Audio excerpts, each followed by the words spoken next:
loop with an ability to control this. Dark Side of the Boom. Streaming now.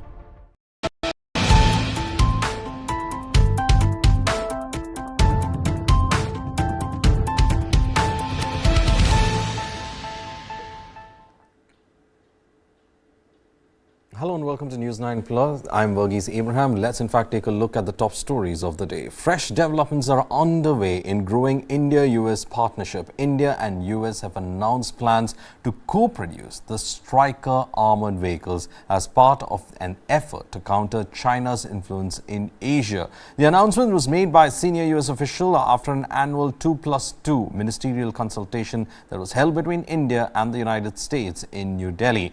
The defence deal aims to check China's expansionist ambitions, keeping the crucial Indo-Pacific channel open and free from coercion. Let's have a look at what the Stryker combat vehicle is. Now, the Stryker is a wheeled combat vehicle produced by the United States. It has two variants and it's prized by the United States for its versatility. The armed vehicle can be used as infantry carriers and reconnaissance platforms. The vehicle is primarily used to move soldiers in and out of battle and also carry medium and large caliber weapons to attack enemy troops.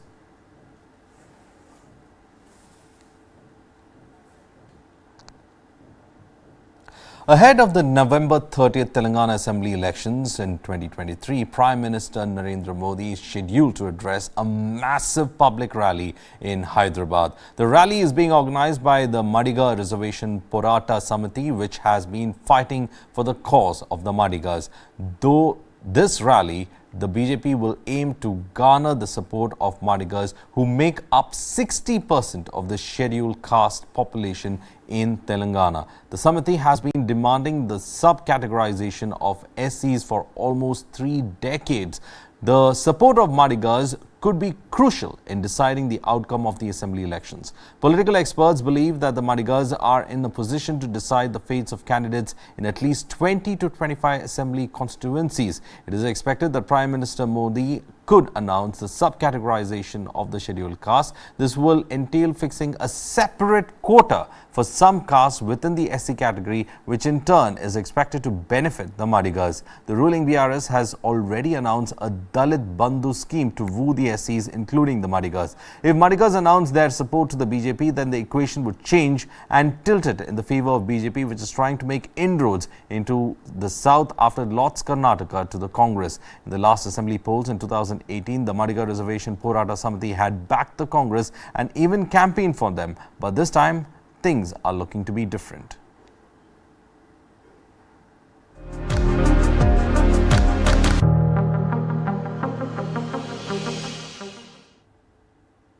Well, 6 months after losing the May Assembly elections in Karnataka, the BJP, in an effort to placate Lingayat anger, appointed former Karnataka Chief Minister B.S. Yediyurappa's son, B.Y. Vijendra, as the president of Karnataka State Unit. B.Y. Vijendra replaces Nalin Kumar Katil. The BJP, with Vijendra's appointment as State Unit Chief, has opened the doors for criticism for encouraging dynastic politics. Vijendra's elevation shows that the BJP is still dependent on B.S. Yediyurappa for Karnataka and has not been able to evolve the next generation of pan-Karnataka leaders.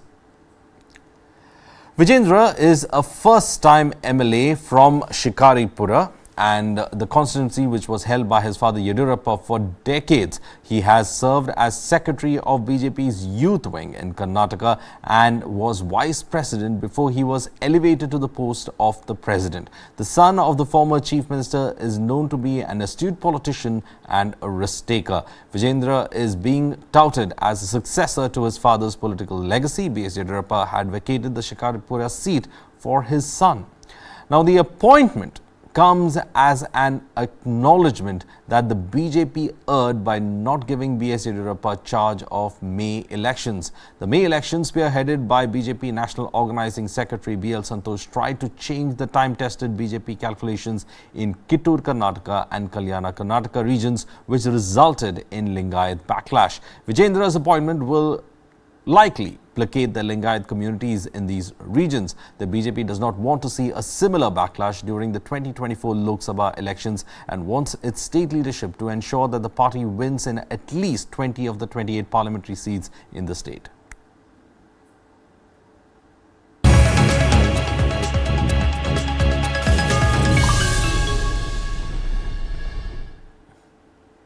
Well, the overall air quality in Delhi today showed a marginal improvement because of the rainfall on 10th November in the region. Despite the improvement, the air quality still remains in the poor category, according to the Central Board of Pollution Control. Now, according to the rains led to the decrease in the concentration of pollutants, the Delhi government said it will postpone the implementation of the odd-even road rationing scheme and rethink their artificial rainfall plan. However, the GRAP measures are still in place in Delhi, and Delhi University has preponed their winter break owing to the pollution in the city.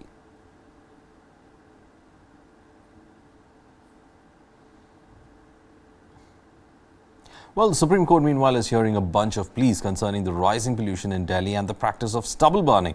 The court has once again questioned the Delhi government over the measures it is taking to curb pollution. Taking note of the stubble burning issue, the apex court said that the government had to come up with a strategy through controlling stubble burning. It suggested that long-term measures were needed for crop replacement in a phased manner and also asked the authorities to encourage crops which do not leave behind stubbles. Now, the court noted that there was no incentives for the farmers to make such a switch. It suggested that the government should use carrot and stick policy to deal with the issue. Justice Kaul said that certain emergency measures were required to address the issue of farm fires across North India and especially in Punjab. The Supreme Court also expressed concern on the reducing of groundwater in Punjab. It said there is a need to phase out paddy cultivation in the state. It asked the government to come up with methodology to phase out paddy cultivation in Punjab. The Supreme Court once again questioned the efficacy of odd-even scheme in curbing the pollution levels in Delhi. Meanwhile, Justice Kaul noted that as per reports, vehicular pollution only contributed to about 17% of that pollution that the National Capital Region and Delhi faces, and questioned as to how much of an effect the odd-even scheme will have on the pollution situation in the state.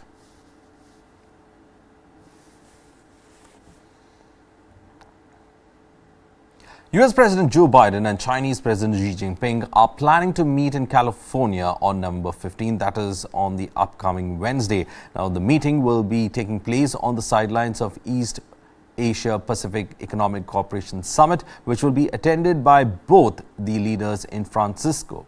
Now, a lot is expected to be on the agenda as leaders of the two fiercely competitive nations in fact meet. According to President Biden's advisors, the larger context of the meeting is to stabilize relations between the two countries. As per the two senior advisors in the Biden administration, the president would also be looking to bring up issues including Taiwan, election interference, the war in Ukraine, and also the war between Israel and Hamas. Talking about Taiwan, the self-ruled island is set to hold elections next year, and as per US officials, Biden would seek to present the US's concerns in front of President Xi with utmost clarity.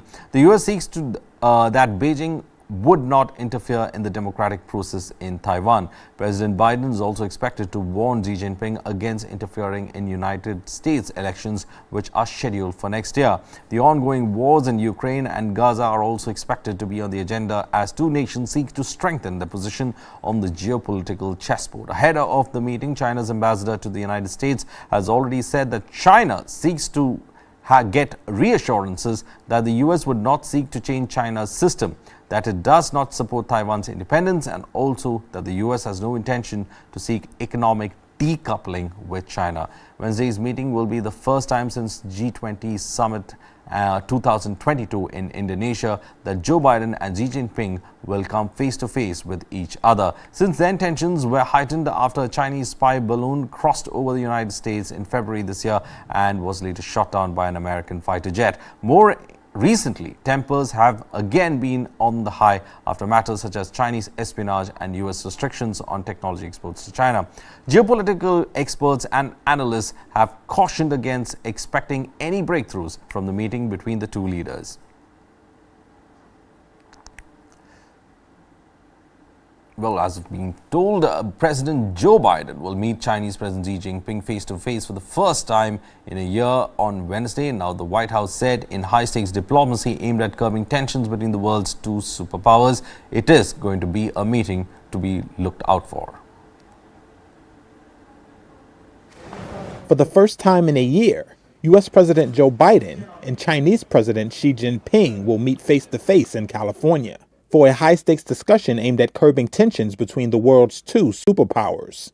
The White House confirmed the meeting on Friday, and senior administration officials said the two leaders were expected to discuss the Israel-Hamas war and Russia's invasion of Ukraine, as well as several other topics including North Korea, Taiwan, fentanyl, and artificial intelligence. I think this is a very important moment that might be a turning point in U.S.-China relations, which have continued to deteriorate for many years. Vinny Agarwal is a professor of political science at UC Berkeley. I think having the two presidents meet is a very good idea because there's been a lot of tension in U.S.-China relations over semiconductors, over technology transfer and the like. And so I think the opportunity to have a conversation with President Xi and having President talk to President Biden will be very useful because I think the Chinese are now beginning to see that it's useful to have good relations with other countries, including Korea, Australia, and the like, and they're actually making an effort now to reach out to other countries. Tensions have flared between the two countries since their last meeting a year ago. In February, Biden ordered the shooting down of a suspected Chinese spy balloon that transited U.S. skies. Biden is also expected to raise Chinese influence operations in foreign elections and the status of U.S. citizens Washington believes are wrongly detained in China. The closely watched interaction, which is set for Wednesday on the sidelines of the Asia-Pacific Economic Cooperation Summit in the San Francisco Bay Area, could last hours and involve teams of officials from Beijing and Washington. Well, the U.S. Food and Drug Administration has approved the world's first vaccine for chikungunya. The vaccine, named IXCHIQ, has been approved for individuals who are 18 years of age and above who are at an increased risk of exposure to the chikungunya virus. IXCHIQ is a single-dose vaccine which is to be injected directly into the muscle. The vaccine contains live and weakened versions of chikungunya virus and it may cause symptoms similar to those experienced by people suffering from chikungunya. The safety of the IXCHIQ vaccine was evaluated in 2 clinical studies conducted in North America with about 3,000 to 500 people participating in them. The most commonly reported side effects amongst those tested were headache, fatigue, muscle pain, joint pain, fever and nausea. Only 1.6% of the recipients suffered from severe chikungunya-like adverse reactions which required medical intervention. Only 2 recipients with severe chikungunya-like adverse reactions needed to be hospitalized. With all these results emerging in the study, the vaccine comes with prescribing information warning that the vaccine may cause prolonged chikungunya-like adverse reactions. IXCHIQ has approved using the accelerated approval pathway, which allows the FDA to approve certain products for serious or life-threatening conditions based on evidence of a product's effectiveness. The FDA has now asked the vaccine manufacturer to conduct a post-marketing study to assess the risk of these serious reactions following the administrations of IXCHIQ.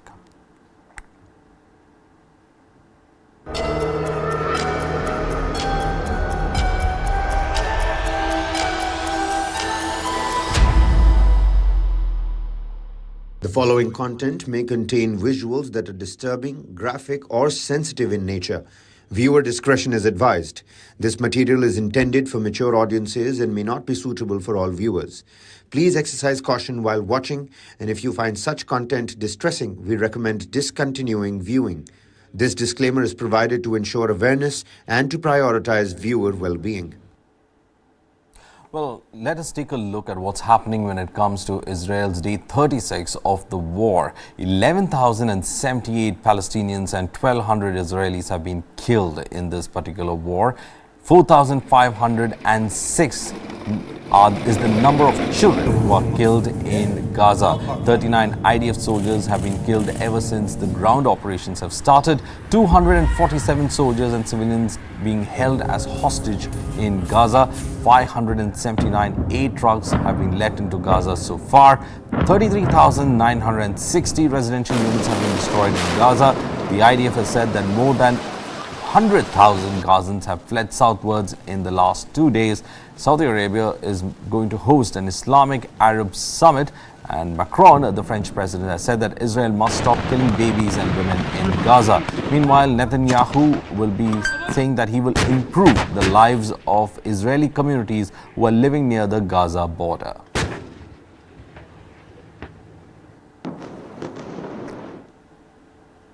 Another shocking statistic coming in. A child is killed on average every 10 minutes in the Gaza Strip. This is according to the World Health Organization Director General Tedros when he spoke to the United Nations Security Council on Friday. He said that the half of Gaza's 36 hospitals and 2/3 of its primary healthcare centers are not functioning, and those that were operating were way beyond their capacities, describing the healthcare system as being on its knees.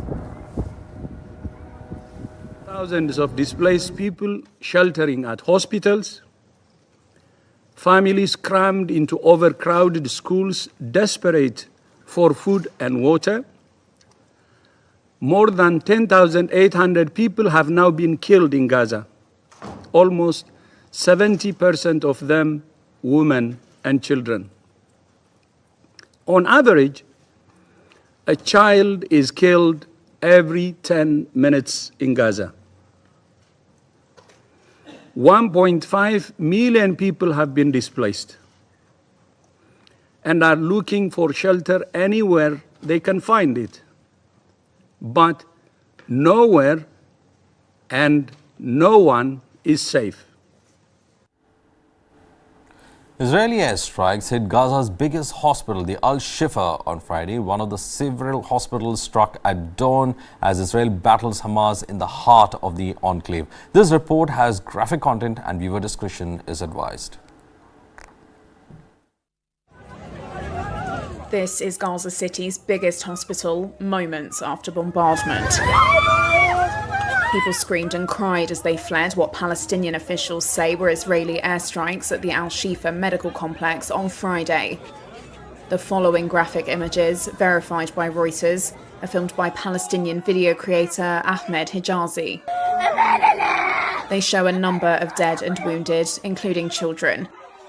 This young girl is screaming, "Why, God, why?" Hijazi, who has a social media following of over 2 million, has been documenting the situation at Al-Shifa daily.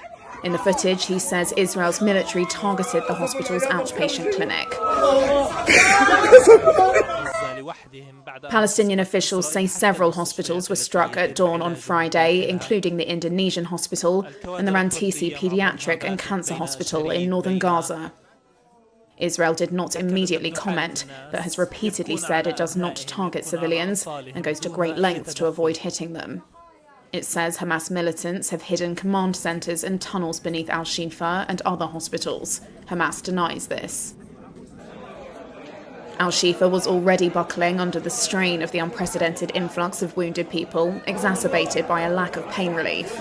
The director of Al-Shifa Hospital says when large groups of injured are brought in at the same time, medics have no choice but to deal with them on the floor without adequate pain relief.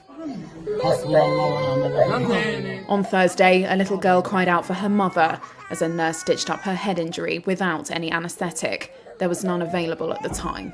Nurse Abu Imad Hassanain said it was one of the worst moments he could recall.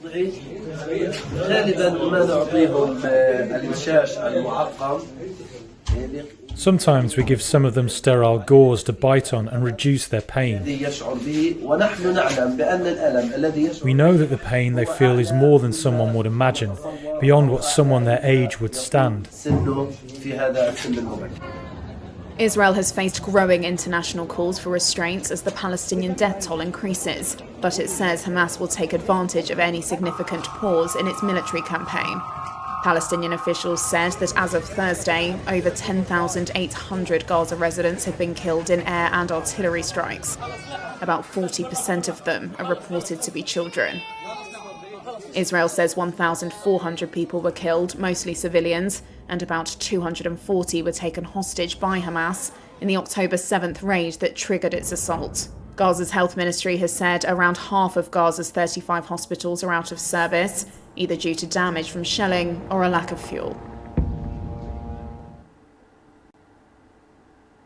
Saudi Arabia is all set to host two emergency summits on Saturday to discuss the ongoing Israel-Hamas war. Foreign ministers of the Arab nations have gathered in Riyadh for the Arab League summit to discuss Gaza. The other will be the summit of countries which form the Organization of Islamic Cooperation, the OIC.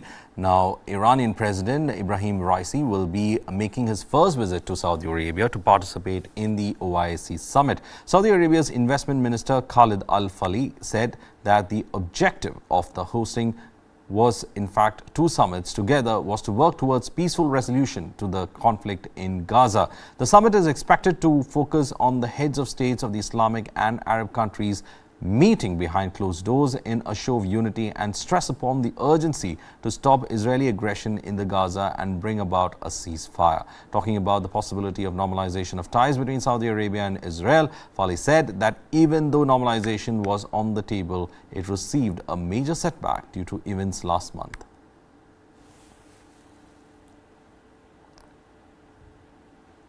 Palestinian President Mahmoud Abbas has said the Palestinian Authority is ready to take control of the Gaza Strip once again after the bombing in the enclave ends. Abbas, however, said that Palestinian Authority will only take control of the enclave if the move is part of a larger comprehensive solution that includes the establishment of the Palestinian state as per the 1967 borders. In his speech marking the 19th death anniversary of Palestinian leader Yasser Arafat, Abbas pitched the Palestine Liberation Organization as the sole legitimate representative of the Palestinian people. By doing this, Abbas sought to completely delegitimize Hamas, which has been in control of Gaza enclave since 2007. While expressing the Palestinian Authority's intention to retake control of Gaza, Abbas also called upon the international community to provide guarantees and sum up with the timeline to end the Israeli occupation of that particular territory. This statement by Abbas came at a time when Israel has already hinted that it intends to retain security control over Gaza for an indefinite period once it ends the military operation. The international community too has still now been hesitant about playing a role in deciding Gaza's future.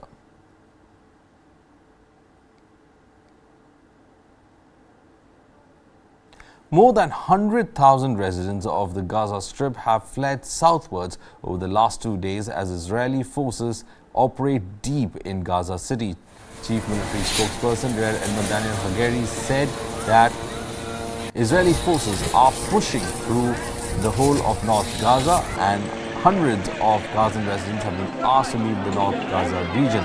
In a televised briefing, Hagari said efforts were underway to release hostages held in the Gaza Strip, but that such efforts take time. He also added that they were working an all-time and initiative on range of efforts to return the hostages, and these efforts are complex and they are not final. He also went on to say that it takes time and that they were taking time to ensure that there was a result for this.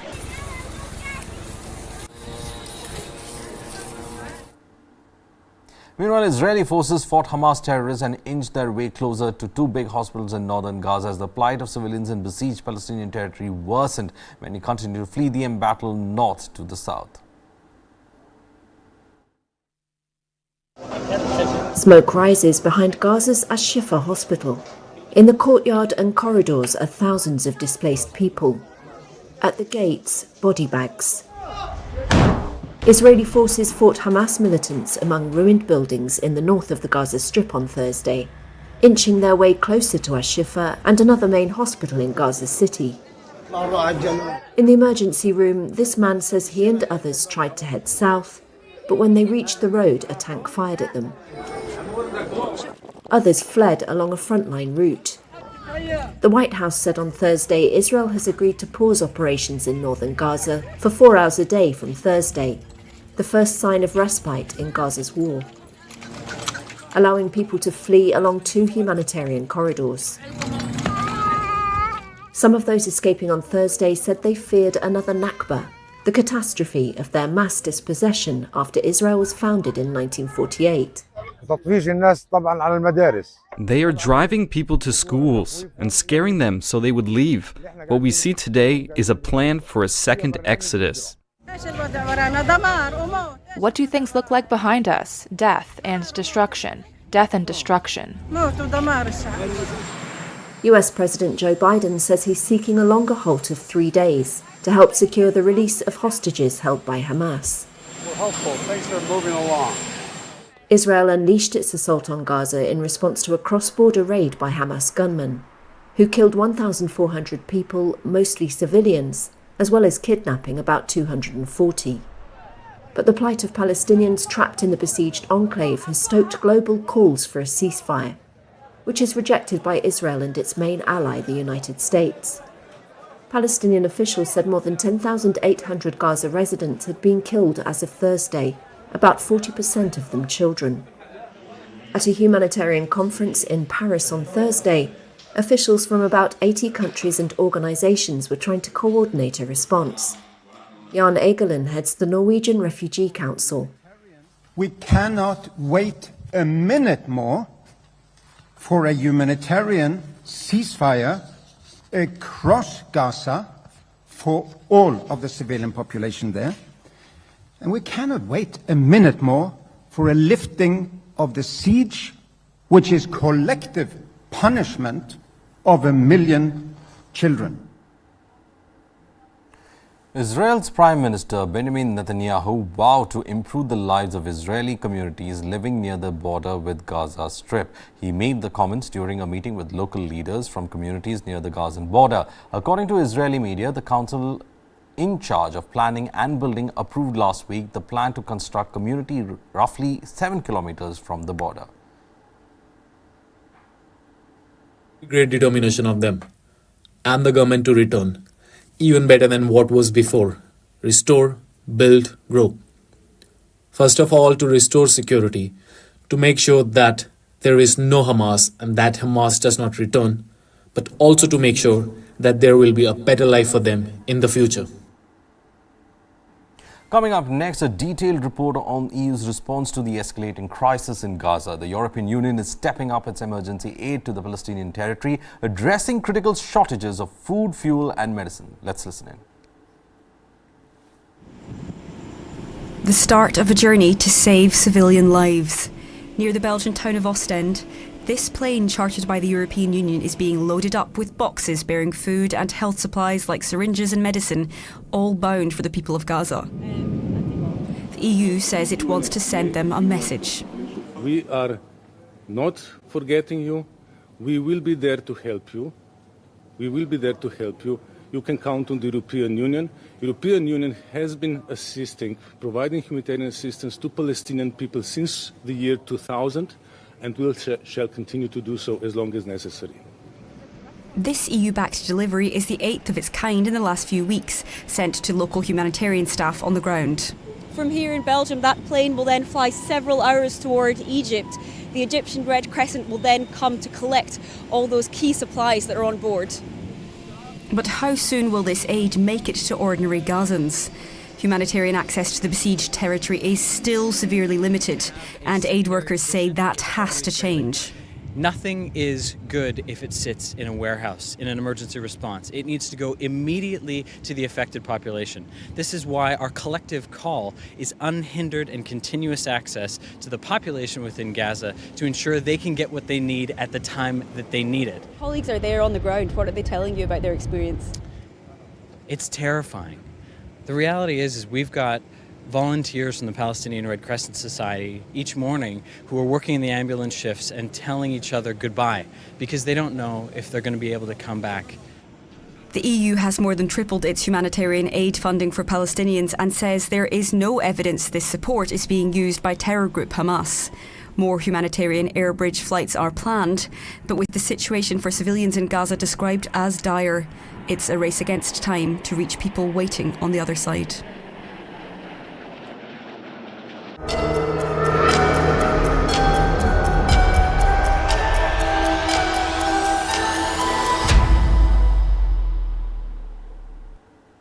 Thousands of Afghans have gone into hiding as the Pakistani government is doing everything it can to expel undocumented foreigners in the country. The Afghans fear that returning to their homeland will make them the subject of Taliban administration's ire. Take a look at this report.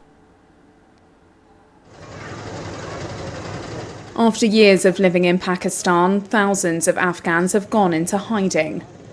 Rights activists say they are trying to escape a government order to expel undocumented foreigners, fearing persecution under the Taliban should they return to their homeland. A 23-year-old Afghan woman spoke to Reuters online from a shelter on condition of anonymity. She said dozens of others were also holed up there before moving on to a new hideout. The government of Pakistan, which started the deportation, the process has completely ruined the situation to such an extent that we are currently locked in our homes. We are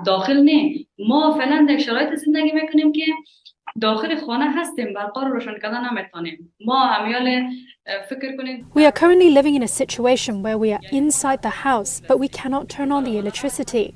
The gate is locked from the outside. We are locked inside. We can't come out. We can't turn on our lights. We can't even talk loudly.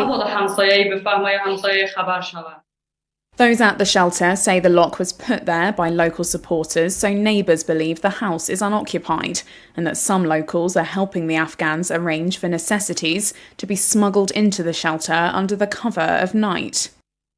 The woman, who is from the Afghan capital of Kabul, worries she could be prosecuted if she returns. She converted from Islam to Christianity in 2019.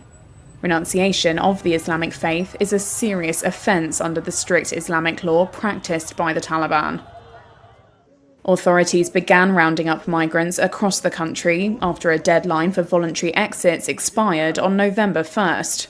The expulsion decision came after suicide bombings this year, which the government, without providing evidence, said involved Afghans. Islamabad has also blamed them for smuggling and other militant attacks. Karachi-based human rights activist Sijal Safiq helped vulnerable Afghans find shelter before Pakistan's new expulsion policy. She's one of several asking the Supreme Court to halt the deportation program. After dreaming for the past 15, 16 years that, oh, I'm going to be a doctor, I'm going to be this, I'm going to be that. And suddenly be told that, no, you cannot have university education anymore. You cannot have a profession. You cannot even go out in public. So that is taking everything away from someone. So they say that they don't want, they rather die. So, and there are people who don't even have the choice, for them, they cannot go. Because of their faith, they cannot go. They are the religious minority. They cannot go. There was no immediate comment from the Taliban-run administration on whether those returning would face screening or prosecution under their laws. Saleh Zada, a 32-year-old singer in Karachi, said he moved from Afghanistan a year ago. He's fearful to return. My life was totally in danger, so because of this, I left all my dreams, all my things in Afghanistan. I left my families. Whatever I have actually job, I left my job and I just escaped from Afghanistan. Pakistan's foreign and interior ministries did not respond to requests for comment about exempting at-risk individuals from deportation. The government has so far brushed off calls from the international community to reconsider its expulsion plan or to identify and protect Afghans who face the risk of persecution at home. In South Africa, Ford plans to invest $281 million for a hybrid vehicle amid global shifts towards electric cars. Malawi raised fuel and electricity prices due to 30% currency devaluation. Uganda is addressing World Bank concerns over its anti-gay law to resume funding. Have a look at this report. Here's what's been making the business headlines in sub-Saharan Africa this week. The South African unit of US carmaker Ford said on Wednesday that it will invest $281 million to produce a hybrid vehicle in the country. 3/4 of cars produced by South Africa's auto industry are exported, mostly to European countries. But with the UK and Europe banning the sale of new petrol cars from 2035, automakers including Ford are urging South Africa's government to move fast on a plan to transition to electric vehicles. Malawi hiked fuel and electricity prices from Friday after the central bank devalued the local currency by about 30%, the country's energy regulator has said. The kwacha was devalued in a bid to prop up dwindling foreign currency reserves. Uganda has made good progress in talks with the World Bank, which halted new funding over the country's anti-gay law, Central Bank Deputy Governor Michael Atingi-Ego told the Reuters Next conference in New York. The government is trying to put in place measures to address those World Bank concerns. The law, which punishes some same-sex acts with the death penalty, is facing a challenge in Uganda's constitutional court. Zambia's government has sealed an agreement with Vedanta Resources that restores the Indian company's ownership of Konkola copper mines, ending a protracted ownership battle that had stifled investment. The state, which owns about 20% of KCM, seized the copper assets in 2019, prompting Vedanta to mount numerous legal challenges. The government said in September that Vedanta would be allowed to resume control after it pledged to invest about $1.2 billion at the operations. And finally, Namibia began construction of Africa's first decarbonised iron plant on Monday, the country's investment promotion board said. The Oshivela project, to be powered exclusively by green hydrogen, is backed by the German government and aims to generate 15,000 metric tons of iron per year with no carbon emissions. Hollywood actors ended a 118-day strike with a $1 billion deal. Disney's Q3 revenue hit $21 billion, fueled by tourists and Disney Plus success, despite a $5.2 billion loss for a SoftBank due to a failed WeWork investment. That's the week in numbers. Take a look at that. From a Hollywood ending for striking actors to Tesla's plan for an affordable vehicle. This is the week in numbers. 118 days was how long Hollywood actors were on strike for, but that ended this week.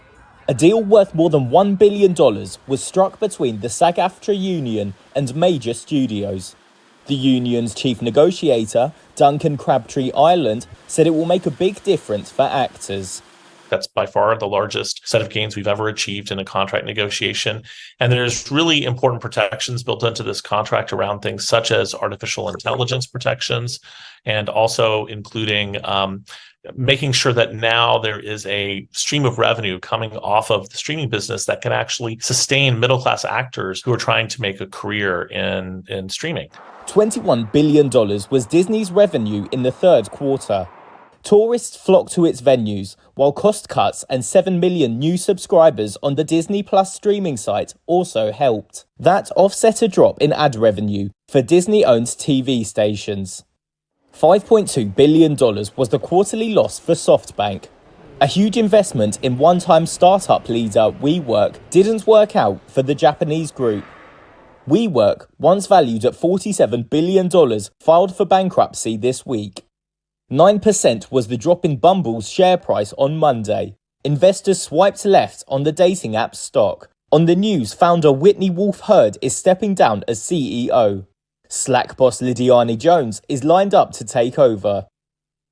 $27,000, or more precisely €25,000, is the planned European price tag for a new Tesla model. A Reuters source added it will be built at Tesla's Berlin factory. The move towards a more affordable car is a long-awaited development for the EV giant.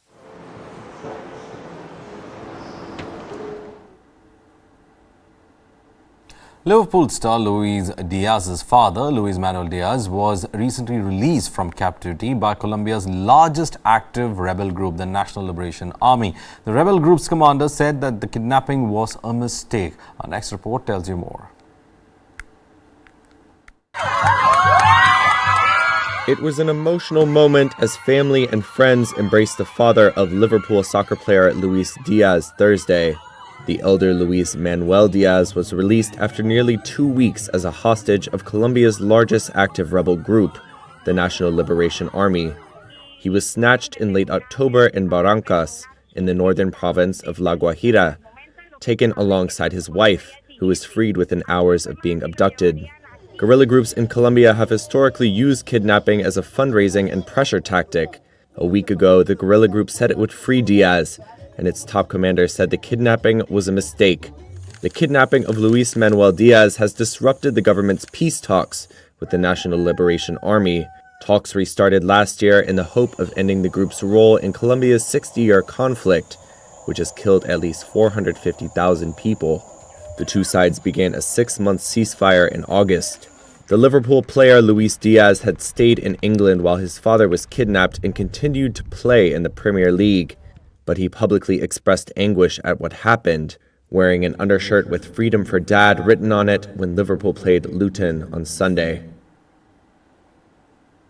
SpaceX is facing accusations of neglecting worker safety standards. Over 600 injury incidents have been reported since 2014. Reports reveal chaotic workplaces, high injury rates, and alleged indifference by CEO Elon Musk, challenging the company's safety assurances amid its ambitious space missions. Take a look.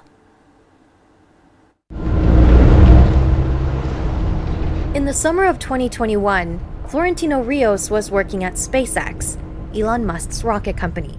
Working about 25 feet off the ground, he signaled to the crane operator to stop moving, but his hand signal was missed. The operator tried to move a beam after it was fixed in place, causing a chain to snap and strike Rios in the face. I couldn't see anything anymore, so I yelled to my friend, "I lost my eye, I lost my eye," and he didn't answer because he was also hit. Rios went to the hospital that night. Days later, doctors told him he had lost vision in the eye. He was now legally blind and could no longer drive or work construction. SpaceX, he says, should have equipped the team with walkie-talkies and better lighting at the site. What I saw while doing this work at SpaceX is that it wasn't safe enough.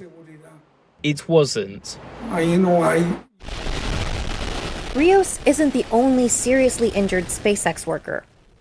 A Reuters investigation found the company has disregarded worker safety regulations and standard practices for years. Through government records and interviews, Reuters documented more than 600 injuries since 2014. Many were serious or disabling.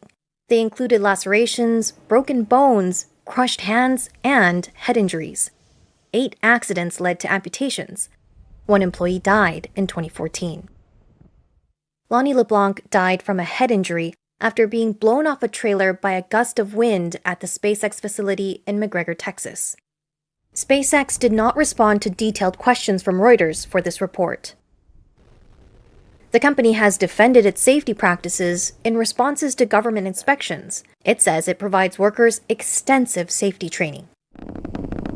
Reuters spoke to 36 people with knowledge of SpaceX safety practices, including current or former employees. They say its high injury rates reflect a chaotic workplace. Undertrained and overtired staff routinely skipped basic safety procedures as they raced to meet Musk's aggressive deadlines for space missions. Any predictions on when Starship might land on Mars without crew, maybe a crewed flight? Any prediction there? I think 3 or 4 years. 4 years. SpaceX takes the stance that workers are responsible for protecting themselves. That's according to more than a dozen current and former employees, including a former senior executive. Musk himself could appear cavalier about safety on visits to company sites. 4 employees said the CEO, on his visits to a California rocket factory, sometimes played with a novelty flamethrower that shoots a thick flame 5 or 10 feet long. He also discouraged workers from wearing safety yellow because he hates bright colors. Since Musk co-founded the rocket company in 2002, SpaceX has achieved major breakthroughs, including becoming the first private company to send humans into orbit. It now employs about 13,000 people. The more than 600 SpaceX injuries that Reuters documented represent only a portion of the total case count. The U.S. Occupational Safety and Health Administration, known as OSHA, started requiring companies to report their total number of injuries annually in 2016. 6 major SpaceX facilities across the U.S. failed to submit reports for many of those years. Reuters reviewed OSHA violation records on SpaceX and found no agency sanctions for its data reporting failures. For violations it found following accidents, the agency levied only small fines. In one case, SpaceX paid a $7,000 OSHA fine for violations resulting in a worker's death. OSHA said it has recently heightened scrutiny on all companies, but the agency did not comment on its enforcement decisions regarding SpaceX. Jordan Barab is a former Deputy Assistant Secretary of OSHA. Pushing workers to do dangerous work, regardless of their knowledge that the work is dangerous, essentially shows that this company is putting its profits ahead of worker safety and putting its profits ahead of worker health and workers' lives. After losing his eyesight, Rios sued SpaceX. He alleged the company's negligence caused the injury by failing to implement or follow worker safety procedures. The company, in court records, argued that Rios' own negligence was to blame. It's a very sad thing because, unfortunately, well, I'm the one who supports my children, and it has totally changed everything for me. It's too much. I feel incomplete because I used to be someone who didn't like sitting around. I worked day and night to give my children what they needed. And now I can't. Now I feel very sad because wherever I want to go, I need help. Necesito ayuda.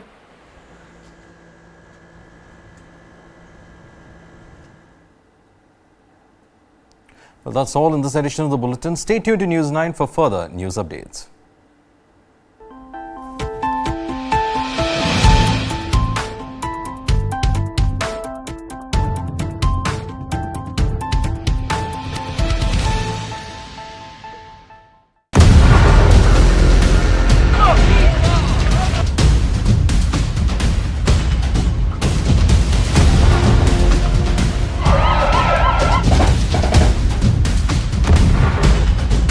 Israel at war. The big coverage only on News9 Live.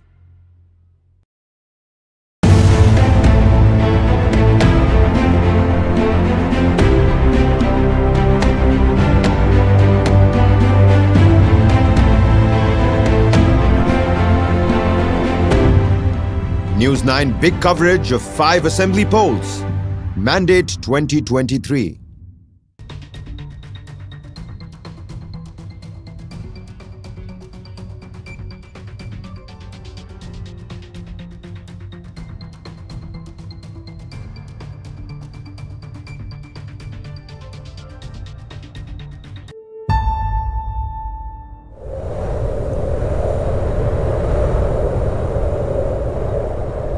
Life begins at first breath.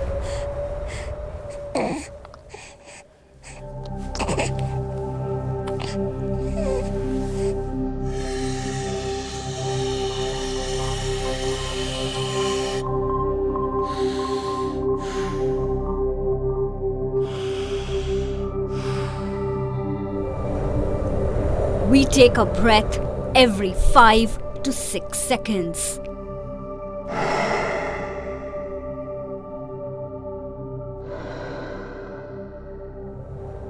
A normal adult breathes 12 to 20 times per minute.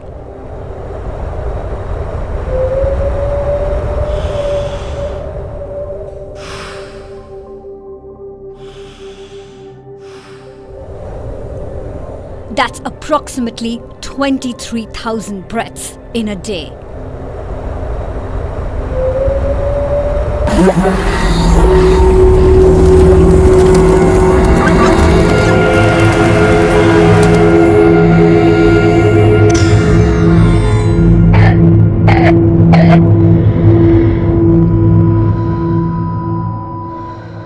What if every breath you take kills you?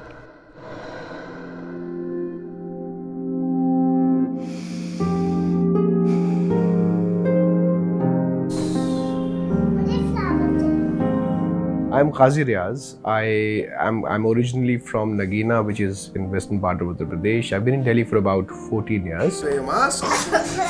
Let's go out. Okay. Jump.